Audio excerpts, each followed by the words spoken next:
এইখিনিও ঠাণ্ডাই হৈ গ'ল।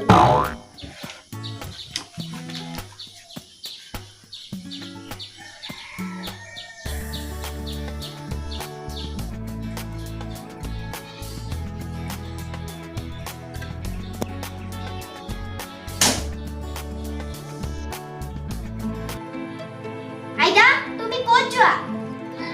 এনেই এবাৰ ওলাই যাওঁ ৰ'বা। আইতা তুমি এনেদৰে বাহিৰলৈ ওলাই নাযাবা, কাষতে টিভিয়ে দেখিছাই নহয়। দেখিছো, কিন্তু নাই। আৰু তুমি মাস্কখনো পিন্ধা নাই। সেইখন পিন্ধিলে মোৰ উশাহ ল'বলৈ কষ্ট হয় অ'। সেইবাবেইতো কৈছো বাহিৰলৈ নাযাবা। গ'লেনো কি হ'ব? আমাৰ ইয়াত এইবোৰ বেমাৰ হোৱা নাই নহয়। হৈছে যদিও কেনেকৈ জানিবা?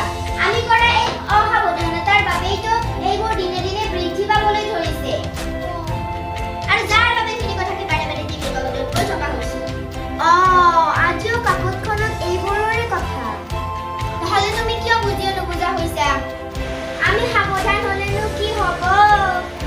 গধূলি দেখোন আমাৰ গাঁৱৰ মানুহবোৰ ওলায়ে।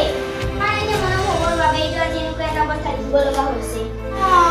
আমি যদি নিজে সাৱধানতা অৱলম্বন কৰোঁ, তেন্তে কোনো সমস্যাই হ'ব নোৱাৰে আইতা। হয়, তুমি ঠিকেই কৈছা। আমি মানুহবোৰে এইবোৰ কথা অমান্য কৰাৰ বাবে বহুতো সমস্যাৰ সন্মুখীন হ'ব লগা হৈছে। আৰু কিবা সমস্যা হ'লে চৰকাৰক বজা দিবলৈ ধৰো। আজি তোমাৰ কথাবোৰে মোৰ চকু মুকলি কৰি দিয়ে।